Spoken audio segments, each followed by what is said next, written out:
وعلیکم السلام ڈاکٹر صاحب، میں امام صاحب کا اور سبھی لوگوں کا بہت ہی مشکور اور ممنون ہوں، اور ان کے جذبے کے لیے بھی میں داد دیتا ہوں کہ ماشاءاللہ 26 جنوری ریپبلک ڈے پہ اس طرح کا اچھا ایک پروگرام ہوتا ہے، جس سے سب لوگوں کو پتہ لگتی ہے کہ آج ہمارے دیش کا جو ہے ریپبلک ڈے، یہ بہت ہی بڑی بات ہے۔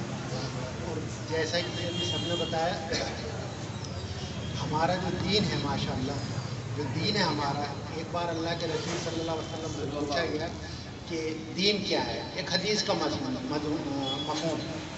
تو اللہ کے رسول صلی اللہ علیہ وسلم نے ہمارا دین آیا ہے ٹو سیولائز دا پرسن، لوگوں کو رہنے کا طریقہ سکھانے کے لیے، اور اگر کوئی بھی آدمی اگر اس دین سے ہٹ کے چلے گا تو وہ مکمل ہو ہی نہیں سکتا۔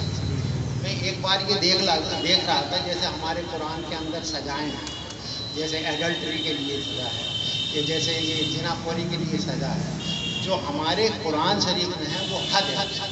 میں خود ان لوگوں کو یہ دیکھا ہوں پارلیمنٹ میں یہ کہتے ہوئے کہ نہیں، اس کی سزائے موت ہونی چاہیے۔ جب تک یہ ہمارا نظام قرآن کو نہیں پہنچ جائے گا، یہ مکمل ہوگا ہی نہیں۔ پوری دنیا میں قرآن کو مانے یا نہ مانے، لیکن وہ فالو قرآن کو ہی کرتے ہیں۔